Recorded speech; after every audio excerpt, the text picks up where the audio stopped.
I'd always pictured my wedding as a day of unblemished magic, a dream nurtured since childhood.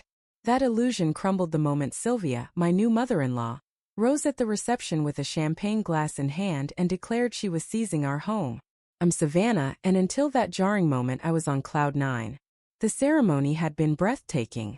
Caleb was every bit the perfect partner, and even the sky seemed to celebrate with us. Then Sylvia's voice, cool and unyielding, cut through the revelry. Following an ancient Davidson tradition, she announced that with Caleb's marriage, our ancestral estate would pass to her, the family matriarch.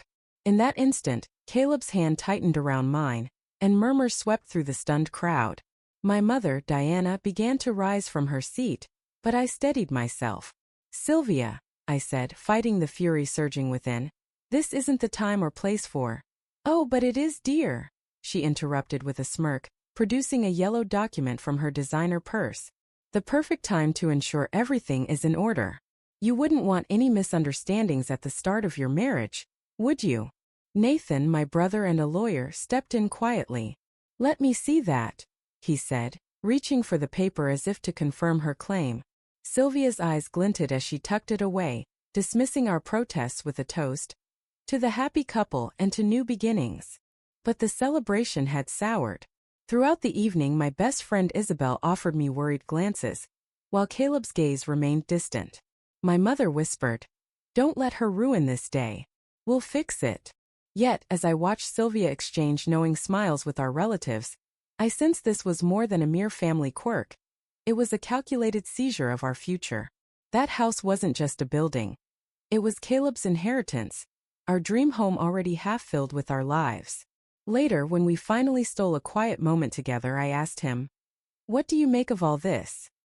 He ran a hand through his hair, troubled. "I've never heard of this tradition. But Mom wouldn't make this up, would she?" His uncertainty sent a knot of dread through me. I'd tolerated Sylvia's subtle manipulations for 2 long years, but now it felt like the start of a battle. Even as we cut the cake and posed for photos, I forced a smile while my mind raced with plans. If Sylvia intended to toy with our future, she'd soon learn exactly who she was dealing with. That mysterious document held answers, and I was determined to uncover them, no matter what. 3 days later, I sat in Nathan's office as he scrutinized a photocopy of Sylvia's document, one I'd managed to sneak during the reception cleanup. "This is interesting," he murmured, adjusting his glasses. "The language is archaic on purpose, but look at this watermark. This paper isn't as old as it pretends to be. It might be only 20 years old." His words sent a chill down my spine. A sharp knock at the door broke our focus. Isabel burst in, phone in hand. "You need to see this," she said, breathless. Sylvia had already posted on Facebook, proclaiming her claim to the family property and moving swiftly to reclaim it. "Has Caleb seen it?" I asked, anxiety tightening my voice. "He isn't answering my texts," she replied softly. Nathan's eyes narrowed. "Wait. Didn't Caleb's father leave you some papers to review after the wedding?" I remembered the old study desk he'd insisted we keep.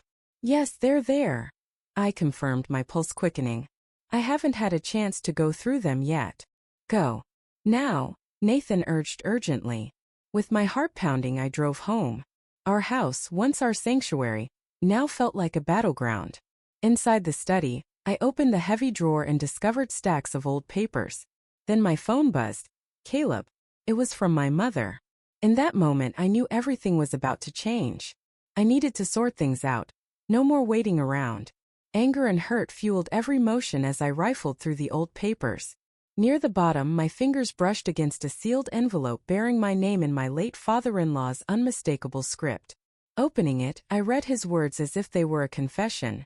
"Dear Savannah, if you're reading this, I'm gone, and you're married to my son. There's something you need to know about Sylvia and the estate." My hands trembled as I continued reading, each word striking like a blow. Just then the doorbell rang and I jumped. "Savannah?" came a familiar, gentle voice. It was Mom, Diana. Isabel's earlier call echoed in my mind. "You shouldn't face this alone." Clutching the letter, I let my mother in. "Mom, look at this," I urged, my voice raw. As Diana read, her face darkened. "Martin, Caleb's dad, he knew," she murmured. "He knew Sylvia would pull something like this." Her tone was a mixture of sorrow and steely resolve. The letter revealed that Sylvia's manipulations weren't new. They were part of a pattern. Martin had left proof, evidence that could shatter Sylvia's claim completely. Without another word, I grabbed my keys. We need to get to the bank. Now. What's at the bank? Diana asked. A safety deposit box, I replied, remembering that Martin had left the key inside the envelope. Whatever lay inside, Sylvia clearly didn't want us to see it.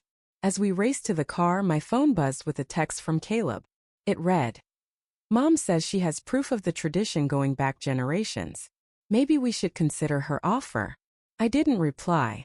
Let Sylvia play her games. I had a different tradition to uphold. Mom had taught me never to back down from a bully.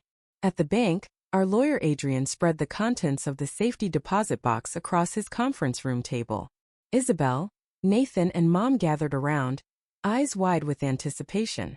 "These bank statements," Adrian began, holding up several documents. "They're damning." Sylvia systematically drained Martin's accounts in the months before his death. I pointed to another statement. But she never knew about this account, the one Martin set up in trust for Caleb. My phone buzzed again with another message from Caleb, but I let it go. "There's more," Isabel said, holding up a stack of old photographs. "Look at these, Sylvia with Martin's first wife. They're smiling, but..." She pulled the same stunt. Nathan finished quietly. "Claimed a family tradition and forced them out of their home." Adrian cleared his throat. "The difference is this time we have proof. Martin documented everything." His words hung in the air like a promise of retribution. Then the conference room door slammed open. Caleb stood there, flushed and agitated. "So this is where you've been? Conspiring against my mother?" he demanded. "Conspiring," I said, rising unsteadily. My hand still shook. "Your mother is trying to steal our home. She claims it's tradition." Caleb stepped closer, his eyes scanning the documents. "What are these?" "Evidence," I said firmly. "Your father left them for me. Want to see how your mother forced his first wife out of her home? Or how about these bank statements?" Caleb's face paled, then hardened. "You went through Dad's private papers?" he accused. "They were meant for me," I emphasized. "Read the letter, Caleb. I can't believe you're even considering this." He recoiled as if struck, muttering, "Mom was right about you. You're just after the money, aren't you?" Silence fell. Mom moved to intervene, but I raised my hand. "Your mother is manipulating you. Just as she manipulated your father. And just as she's trying to manipulate me." Caleb's voice broke the stillness. "I'm calling Mom," he declared, pulling out his phone. "She needs to know what you're doing." "Go ahead," Adrian interjected, his tone cool. "But you should know, we're filing an injunction tomorrow morning. These documents prove fraud." Caleb's eyes darted between us, his face torn between confusion and anger. Without another word, he stormed out. Isabel wrapped an arm around my shoulder. "Are you okay?" I shook my head. "No, I'm not okay, but I will be." "Adrian, file everything first thing tomorrow. Nathan, help prepare the case," I instructed, my voice steadying with resolve. Mom's gentle voice cut through the tension. "What are you going to do now?" I picked up Martin's letter again, feeling the weight of its legacy. "I'm going to finish what Martin started. If Sylvia wants to play dirty, she's chosen the wrong target this time." The next piece of the puzzle came from an unexpected source. "You need to see this," Mom said, retrieving a dusty photo album from the attic. We settled on the living room floor as the late afternoon sun cast long shadows over old photographs. I recognized Sylvia from one image, a much younger version, standing beside Mom at a real estate conference. "She worked at River Valley Properties," Diana explained, her voice tight with emotion, "until they fired her for fraudulent dealings. She was using elderly clients' signatures to transfer property titles." Just then my phone lit up with another text from Caleb. "Mom's crying. How could you do this to her?" I silenced it immediately. "There's more," Diana continued as she flipped through the pages. "She married Martin 6 months after meeting him at that same conference. Her story about him being divorced from his first wife. It's all a lie." Before we could absorb more, a new voice startled us. An older woman stood in the doorway. "This is Rose," Isabel introduced softly. In that charged moment, with truths laid bare and the past colliding with our present, I knew the battle had only just begun. And tomorrow Sylvia would learn that some traditions are meant to be broken. Rose's hands trembled as she settled into the chair, her eyes haunted. I've spent years trying to expose what Sylvia did to Tom Martin's first wife, she said in a strained whisper. The car accident. It wasn't an accident. I leaned in, my voice barely audible. What are you saying? Even as the words left my lips, I already felt the truth gnawing at me. Before I could gather my thoughts, my mother squeezed my hand. Savannah. Her touch was both comforting and urgent. Rose reached into a battered envelope and pulled out yellowed papers. Tom sent me copies of everything he uncovered. I was too scared to come forward then, but after hearing about your wedding, her voice broke. At that moment the doorbell rang again. This time Nathan and Adrian entered briskly. Nathan announced, "The injunctions are filed." But Sylvia's already countering with her own legal team. Adrian spread Rose's documents on the table, his eyes scanning the pages with mounting intensity. These banking records, combined with what Martin left, they change everything. We can do more than just stop her from taking the house. Rose's voice caught as she finished. We can put her in jail. Tom deserves justice. My phone rang. A string of missed calls from Caleb until I finally answered, speaker on. Savannah, please. His voice trembled with desperation. Mom says she'll drop everything if you just apologize. We can work this out. I glanced around at the determined faces, my mother's resolute stare, Rose's pained eyes, Isabel's worried frown, and Nathan's and Adrian's firm expressions. I answered softly, No, Caleb, we can't. Your mother needs to face everything she's done. There was a pause. Then Caleb's tone shifted. Come to my mother's house. There's something you need to see about Tom. The line fell silent for a moment before he added, I'll be there in 20 minutes. I ended the call with a heavy heart, yet a clear purpose. It was time for the truth to surface. Later, Caleb sat motionless on my mother's couch, staring at the documents spread before him. His complexion shifted from red to white to a faint green as Rose recounted the story. Dad knew, he managed, his voice cracking with disbelief. Nathan leaned in gently. That's why he left the evidence for you, Savannah. He knew Sylvia would try this again. The silence shattered when the front door slammed open. Sylvia stormed in, her designer heels echoing on the hardwood. What is this emergency meeting about my daughter? She halted abruptly at the sight of Rose. Hello, sister, Rose said quietly. Sylvia's mask of calm faltered. What are you doing here? She snapped. Caleb stood up abruptly, gripping a set of old banking records. We're not leaving, he declared. What did you do? Sylvia's eyes flashed dangerously. Whatever she's told you, they're lies. Rose has always been jealous of my success, of my family. Success? I interjected, my tone firm. You mean like your success at River Valley Properties before they fired you for fraud? Her eyes narrowed and she spat. You little.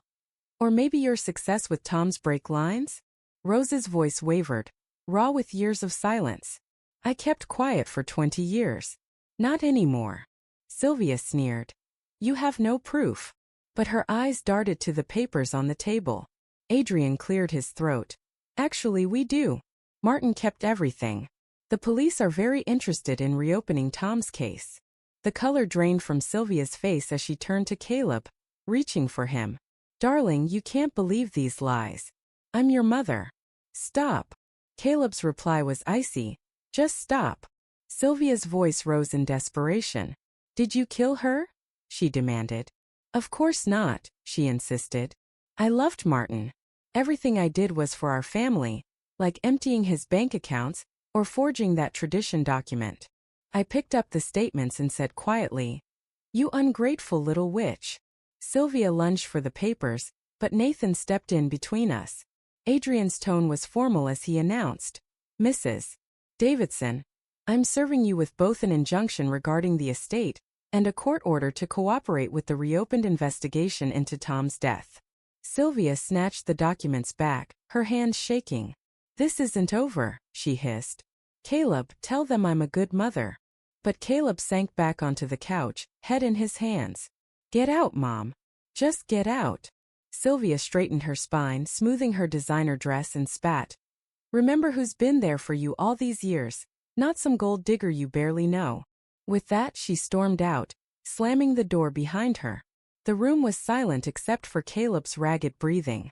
Rose whispered, I'm so sorry, I should have spoken up sooner. I reached for Caleb's hand, but he pulled away. I need time, he mumbled, standing abruptly. I can't. He left without another word, leaving me to wonder if saving our home was worth shattering his world. A week later, I climbed the courthouse steps feeling the weight of every moment. Adrian walked beside me, briefcase heavy with evidence, while Nathan and Isabel flanked me like steadfast guardians. Adrian informed me, Sylvia's lawyer has requested a private meeting. They're waiting in the conference room. Isabel's voice was low and cautious. She's going to try to manipulate her way out of this. Let her try, I replied, squaring my shoulders as I pushed open the heavy wooden door. Inside, Sylvia sat at the conference table, immaculate as always, flanked by her sharp-faced lawyer. But what stopped my heart cold was seeing Caleb on Sylvia's side. The truth was unfolding, and as I stepped into that charged room, I knew that nothing would ever be the same again. Savannah, he began softly, never quite meeting my eyes. Before we start, my client would like to offer a settlement. Sylvia's lawyer spoke next, her tone measured. Full ownership of the house remains with Mrs. Davidson, but she's willing to provide a generous monthly stipend to the young couple, if all other matters are dropped. Nathan's voice cut in sharply. You mean the murder investigation? The lawyer's reply was cool and controlled. Those allegations are unfounded. Pursuing them would hurt everyone. Think about your marriage, dear. I glanced at Caleb, who still wouldn't meet my gaze. Did you know about this offer? He mumbled. Mom says we can live in the guest house. A bitter laugh escaped me. A compromise? You're serious? Your mother killed your father's first wife, drained his accounts, and tried to steal our home, and you're okay with settling? Before anyone could respond, Sylvia leaned forward with a deceptively sweet smile. Savannah, let's be reasonable. Family should stick together. Family. The word felt foreign on my tongue. Then Haley's voice rang out from the doorway as she entered, flanked by 2 police detectives. Like you stuck by Tom?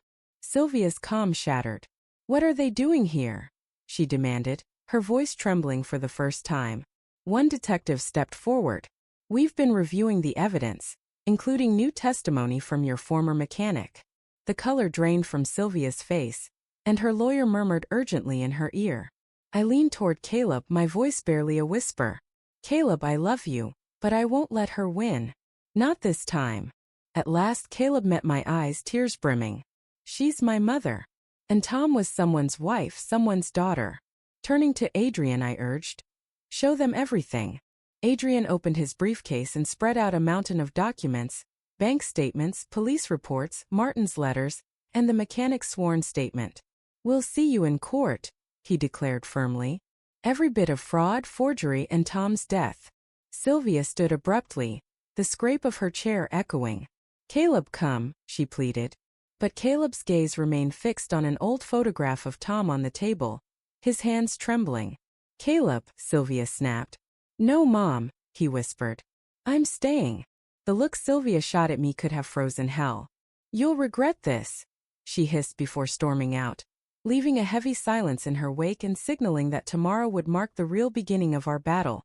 Later in the courtroom, Sylvia took the stand dressed in pale blue, her act of innocence crumbling as she adjusted the microphone with shaking hands. Her lawyer began, Mrs. Davidson, could you explain the family tradition regarding the estate? With a rehearsed smile, Sylvia replied, it's a legacy passed down through generations. The matriarch protects the family. Adrian then rose. Your Honor, may I approach? He carried Martin's original will along with a forensics report on Sylvia's so-called traditional document. Turning to her, he asked, can you explain why your document was printed on paper manufactured in 2018? A ripple of murmurs spread through the courtroom as Sylvia's smile faltered. I had to recreate it. The original was lost. Lost like the brake inspection records from Tom's car? Her lawyer blurted out. then quickly reined in her objection as Adrian smoothly redirected the focus. Let's discuss the bank transfers instead. For the next hour, Adrian methodically dismantled every lie. The bank statements exposed systematic theft, and expert testimony reduced Sylvia's forged document to dust. When the mechanic took the stand, his voice low and steady, he revealed, "She paid me to keep quiet. The brake lines needed adjusting for Mrs. Tom's safety." From behind me I heard Caleb's choked sound. Sylvia's composure finally broke. "Everything I did was for my family," she roared. "That woman is ruining everything. Just like this one."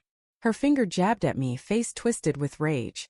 "Those gold diggers are trying to steal what belongs to me," she screamed. The judge's firm voice cut through her outburst. "Control yourself, Mrs. Davidson. Control." Sylvia spat, her voice cracking. "I built this family." Every word stung like a betrayal. In that charged silence I realized that the truth was no longer negotiable. Our lives, our home, and our very souls were on the line. And there was no going back. I did what I had to do, even if every step shattered my heart. I protected what mattered because if Tom had been allowed to act, everything would have been ruined. And Sylvia, she had to be stopped. The courtroom buzzed with raw tension. When the judge's gavel crashed down, it cut through the chaos like a final verdict. "I think we've heard enough," he declared. "This court finds in favor of the plaintiff. Mrs. Davidson is to be taken into custody pending criminal charges." At that moment, as the detectives advanced with cold, gleaming handcuffs, Sylvia's gaze locked onto Caleb's. "Baby, please tell them I'm a good mother. Please tell them." Her plea trembled with both desperation and a broken kind of hope. But Caleb, his face hidden in his small hands, could only weep silently. I reached back and grasped his hand, and this time, he clung to mine like an anchor in a storm. A detective's voice broke the heavy silence. "Sylvia Davidson, you're under arrest for the murder of Tom Wilson." Even as they escorted her away, her screams, raw and filled with twisted devotion to family and tradition, echoed through the room. The judge's next words sealed the fate of what we had fought for. Full ownership of the house and an order for Sylvia to repay every stolen penny. "It's over," Isabel whispered as she embraced me. But when I looked into Caleb's tear-filled eyes, I knew the verdict was only the beginning. We'd won the case, but now the real work of healing our marriage, and helping Caleb confront the darkness in his own blood, was just starting. Sometimes justice demands a heavy price. That morning, sunlight poured through our kitchen windows as I carefully poured 2 cups of coffee. Caleb sat quietly at the counter, a newspaper headline about Sylvia's sentencing barely registering on his downcast face. 20 years, he murmured, pushing the paper aside as if it were a terrible dream. "It still doesn't feel real." I slid a steaming cup toward him. "How are you holding up?" "Better, I think. Therapy is helping," he said, managing a small, tentative smile. "Thank you for suggesting it. And for never giving up on us," I ventured. He reached across the counter and squeezed my hand. "I should be the one thanking you. I almost chose the wrong side," he admitted, his voice thick with regret. Then the doorbell rang. Through the window I spotted Rose on our porch, holding a battered box. "I found these while cleaning out Sylvia's house," she explained as soon as we let her in. "They belong here." Inside, faded photo albums revealed glimpses of happier days. Images of Martin with Tom, wedding snapshots, and holiday celebrations carefully hidden away over the years. Caleb gently lifted a photo of Martin and Tom at a sunlit beach. "Dad looks so happy here," he whispered. "I barely remember him smiling like that." Rose added softly, "Tom's family called. They want to meet you, Caleb, when you're ready." He nodded, wiping away his tears. "I'd like that." My phone buzzed with a message from Nathan. Police had uncovered even more evidence in Sylvia's storage unit. 3 additional fraud cases. The charges were piling up. In a sudden shift, Caleb's eyes wandered to our backyard. "We should plant that garden Tom wanted," he said, his voice growing steadier as he recalled Dad's long-forgotten letters about flowers and vegetables. "It's time this place felt like a true home again."